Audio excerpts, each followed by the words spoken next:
What are the specific corporate social responsibility issues a business should consider during change? Well, there's potentially an infinite number, so it's really hard to come up with a set list or sort of a template.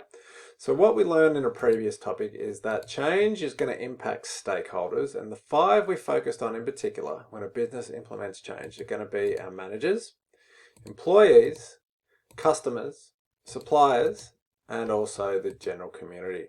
So probably the easiest way to do this topic is to go, well, what are some CSR issues with each of these groups or stakeholders? What we'll do is we'll combine managers and employees together because fundamentally the issues for those two are going to be the same.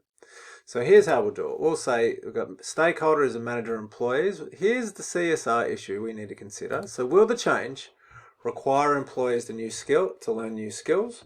Well, as a business, we've got to come up with something. What you don't just go, well, that sucks for them. What can we do? So that's what we want to do for this topic. So we could provide them with a training to get those skills. What if employees are going to be made redundant? Often that's the result of change. Well, then we need to provide them with outplacement services to find another job.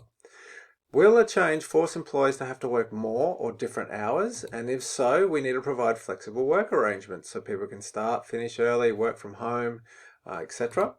Will a change decrease safety? So not saying an unsafe workplace, that's illegal. We're just saying, will it decrease, maybe our workplace is really safe at the moment. It might make it still safe, but not quite as safe as it was. Well, as an ethical business, we should then provide safety training and equipment to employees.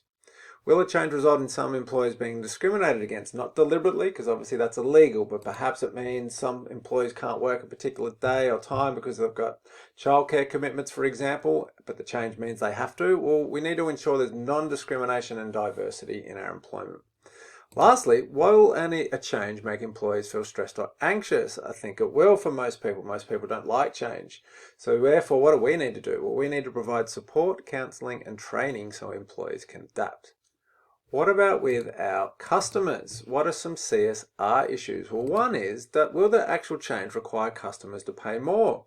Maybe we need to charge higher prices so we can pay for the change. What can we do about that as an ethical business? Well, it's not like we can say just pay whatever you want. I guess we need to make the reasons for the increase clear and help customers upgrade. So for example, Apple now, you can trade in your old phone. A new iPhone's like nearly $2,000. And people feel a lot of pressure to buy one whenever the new one comes out. So Apple does help them a little bit and say, trade in your old phone, we'll give you some money off.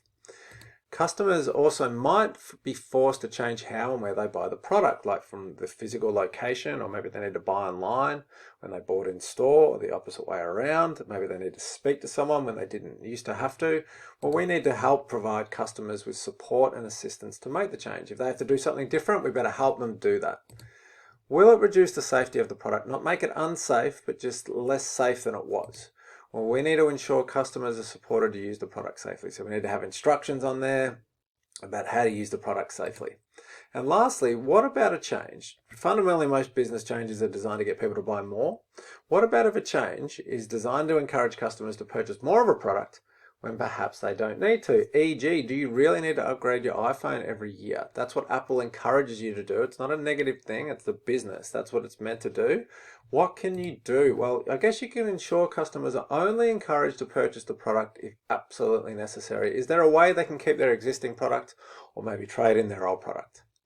Looking at suppliers, we need to consider them too from a social responsibility standpoint. Will the change we're implementing mean suppliers use less ethical materials, labor inputs? What if our business is so big and so important that a supplier is prepared to cut corners to keep our business? Well, we shouldn't do that. We should tell all our suppliers to sign a code of conduct or a contract or something that says only use ethical inputs. Will a supplier have to lower costs to keep our account or our business by reducing the number of employees and wages? Well, we should require suppliers to ensure there's a minimum wage and good workplace conditions. They can lower costs, but they can't pay more than minimum wage and they must have good workplace conditions.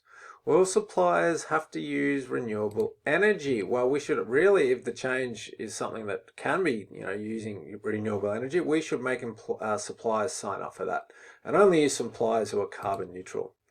Will the change mean overseas suppliers are used instead of a local Australian supplier? Well, that just happens, but I guess we should have a commitment as a business to be socially responsible. Look for a local supplier first.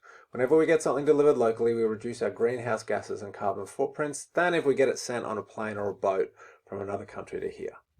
Lastly, what about the general community? What do we need to consider? We should consider, will the change increase the carbon footprint, waste and pollution in the local community? And if it does, well, then we've got to implement waste management and lean production to ensure we don't harm the environment and the local community. It might cost extra money, but it's the right thing to do.